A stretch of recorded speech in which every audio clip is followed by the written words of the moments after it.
উপস্থিত আমার সফর সঙ্গী নাঙ্গলকোট উপজেলা পৌরসভা এবং বিভিন্ন ইউনিয়ন থেকে আগত নেতৃবৃন্দ, আপনাদের সবাইকে আমার ব্যক্তিগত পক্ষ থেকে সালাম জানাচ্ছি, শুভেচ্ছা জানাচ্ছি। আসসালামু আলাইকুম। প্রিয় উপস্থিতি, আমি কোথায় বক্তব্য রাখছি? নাঙ্গলকোট উপজেলার 1 নম্বর বাঙ্গরডা ইউনিয়ন। এই বাঙ্গরডার সাথে আমাদের আত্মার সম্পর্ক, কারণ এই বাঙ্গরডা ছিল লাকসাম থেকে আসা, আমাদের যোদ্ধাও ছিল লাকসাম থেকে আসা। নাঙ্গলকোট লাকসামের 5 ইউনিয়ন 14 গ্রামের 6 ইউনিয়ন মিলে আজকে নাঙ্গলকোটের সৃষ্টি হয়েছে। এই সৃষ্টি করেছে আমাদের প্রিয় নেতা, বিএনপির প্রতিষ্ঠাতা শহীদ রাষ্ট্রপতি জিয়াউর রহমান। এবং কার হাত ধরে করেছে? যিনি নাঙ্গলকোটের প্রথম এমপি হয়েছে বিএনপি থেকে, তিনি হলো আপনাদের এলাকার কৃতি সন্তান মরহুম ওমর আহমদ মজুমদার সাহেব। তাইলে নাঙ্গলকোটে বক্তব্য রাখতে কিন্তু আমার হাত পা কাঁপে। আমি এই জন্য আপনাদেরকে অনুরোধ করেছি, কেউ অনুরোধ রক্ষা করেছে, কেউ করে নাই। এখনো কিছু চেয়ার খালি দেখা যাচ্ছে, কিন্তু লোকজন দাঁড়িয়ে আছে। এমন তো নয় যে গরম বেশি, বসতে কষ্ট হয়। বসেন দয়া করে, 2-4টি কথা এতক্ষণ আমাদের বক্তারা বক্তব্য রেখেছে, আমিও 2-4টি কথা বলবো, আপনারা শুনবেন ইনশাআল্লাহ। নাঙ্গলকোটের ইতিহাস সুখী, সম্প্রীতি এবং সম্প্রীতির নাঙ্গলকোট। এই নাঙ্গলকোটের এমপি ছিল মরহুম ওমর আহমদ মজুমদার। উনি শান্তিপ্রিয় মানুষ ছিল। এই নাঙ্গলকোটের এমপি ছিল জলালউদ্দিন ভূঁইয়া সাহেব। উনি শান্তির আরেক নাম জলালউদ্দিন ভূঁইয়া। এই নাঙ্গলকোটের এমপি ছিল ডাক্তার এ.কে.এম. কামরুজ্জামান সাহেব। উনিও সর্বজন শ্রদ্ধেয়। উনাকেও আমরা দলবল নির্বিশেষে সম্মান করি। তারই ধারাবাহিকতায় উনার পরাজয়ের পরে নাঙ্গলকোটে আরেকজন এমপি হয়েছিল বিএনপি থেকে, ভদ্রলোকের বাড়ি নোয়াখালী। আপনারা আমরা সবাই মিলে ওনাকে ভোট দিয়েছিলাম। উনার কাছেও কিন্তু আমরা অনেক কিছু শিখেছি।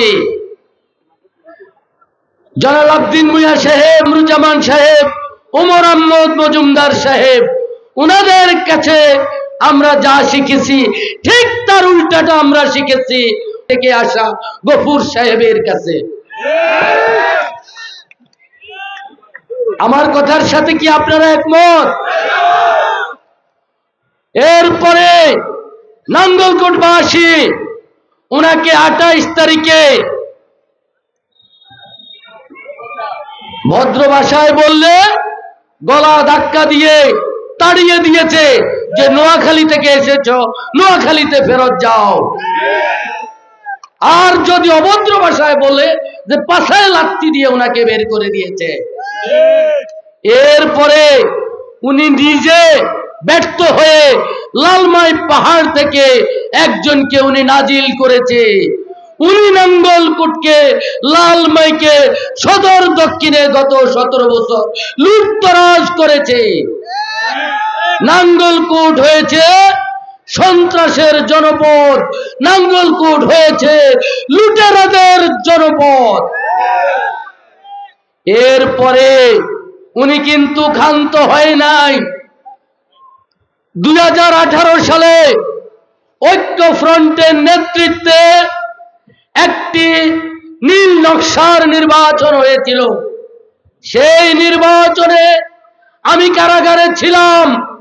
আপনারা জানেন, আমি রাতের 1টা পর্যন্ত দলের চূড়ান্ত মনোনীত প্রার্থী ছিলাম।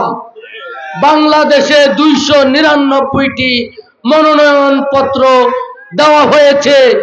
শুধু নিয়তির কি নির্মম ইতিহাস! আমার মনোনয়ন পত্রটি আলমিরাতে তালাবদ্ধ ছিল একটি ষড়যন্ত্রের অংশ হিসেবে। তখন সেই নোয়াখালী থেকে আসা কুলাঙ্গার উনি বলেছিল মোবাশ্বেরের মনোনয়ন তালাবদ্ধ থাকুক, ঐক্য ফ্রন্টের প্রার্থী হিসেবে যদি মনোনয়ন দেওয়া হয় জননেতা মনিরুল হক চৌধুরী সাহেবকে, তাহলে উনি নাকি 2 লাখ ভোট দিয়ে মনিরুল হক চৌধুরীকে জয়যুক্ত করবেন। এটা বলে কুমিল্লা মহানগরের আদি বাসিন্দা 27 নম্বর ওয়ার্ডের একজন লোক আমাদের শ্রদ্ধেয় মুরব্বী মনির চৌধুরীকে শেষ প্যারাকটা মেরে দিছে। উনার কোন লোক সেদিন মাঠে ছিল না, এজেন্ট হয় নাই। আর আমি কারাগার থেকে আমার নেতা কর্মীদেরকে নির্দেশ প্রদান করেছিলাম যে আমি দল করি, আমি মনোনয়ন বঞ্চিত হয়েছি, আমি কষ্ট পেয়েছি, কিন্তু আমি বিএনপির সৃষ্টি, আমার প্রতীক দানের শীষ। আমার কাছে এখানে লিফলেট আছে, আমি কারাগার থেকে হাতে লিখে একটা লিফলেট পাঠিয়েছি। দেশ মাতার কে কারামুক্ত করতে হলে, প্রিয় নেতা তারেক রহমানকে দেশে ফিরিয়ে আনতে হলে ঐক্যের কোনো বিকল্প নাই। দলের প্রার্থী যেই হোক তাকে দানের শীষে ভোট দিতে হবে। সেই নির্দেশ অনুযায়ী আমার প্রতিটি কেন্দ্র, প্রতিটি কর্মী, প্রতিটি কেন্দ্রে অতন্ত্র প্রহরীর ভূমিকা পালন করেছে। আমার কোনো কর্মী সেদিন মুনাফিকি করে নাই। এই কথা কি সত্যি? তাহলে আমাকে কি আর নতুন করে বিএনপি করার পরীক্ষা দিতে হবে?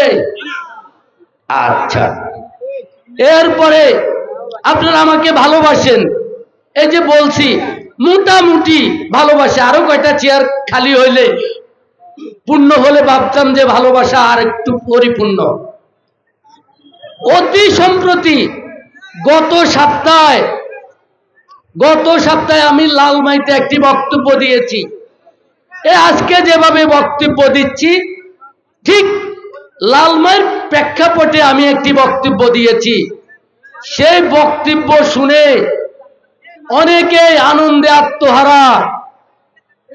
লাকসাম থেকে একজন ডিমের আড়তলা আমাকে ফোন করে বলেছে, স্যার সারা রাত আপনার বক্তব্য শুনতে সকাল হয়ে গেছে, কতবার শুনছি আমি নিজেও জানি না, তারপরেও শুনতে মন চায়।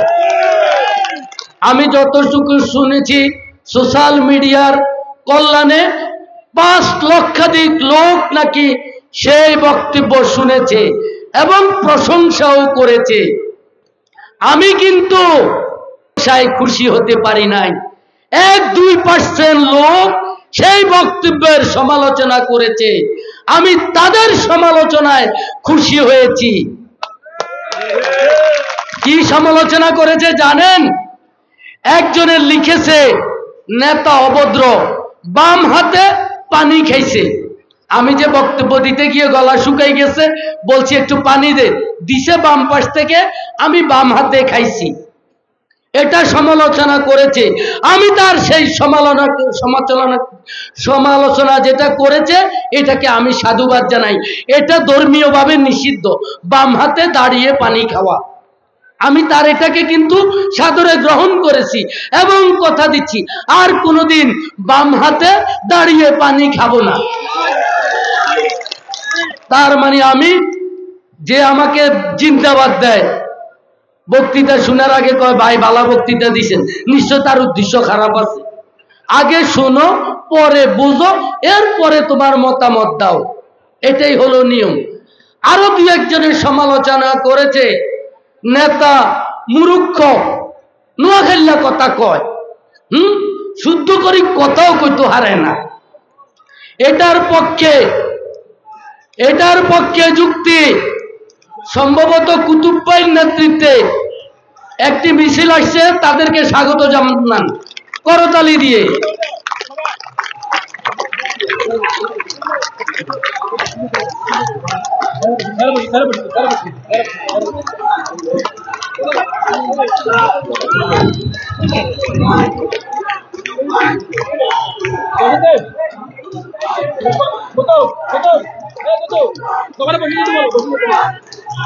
হয়েছে। প্রিয় নেতৃবৃন্দ, প্রয়োজনীয় কথা বলছিলাম। Stop, stop please, stop. সুফলের নেতৃত্বে আরেকটি আসছে, আমরা চিনি, সবাইকে চিনি। বসেন, বাম পাশে বসেন।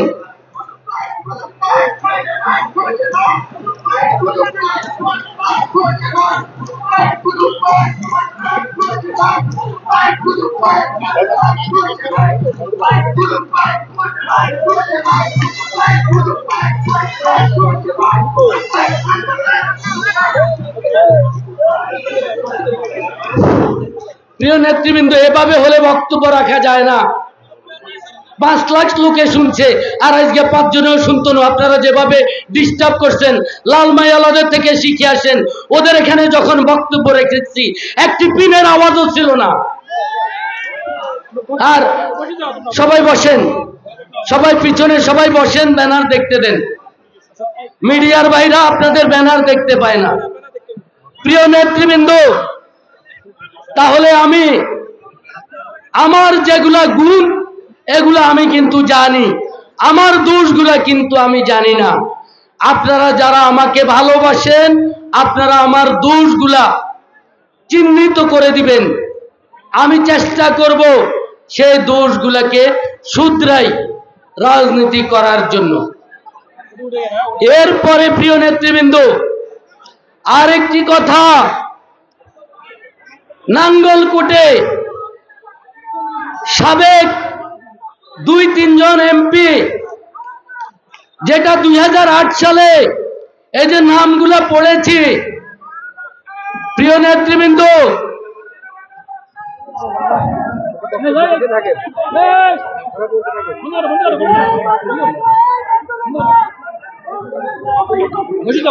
আমি বক্তব্য রাখবো না এগুলো করলে। প্রিয় বাঙ্গুরটাবাসী, আপনাদের প্রতি আমার অনেক ঋণ। বিগত 17 বছর রাজপথে ডাকাতে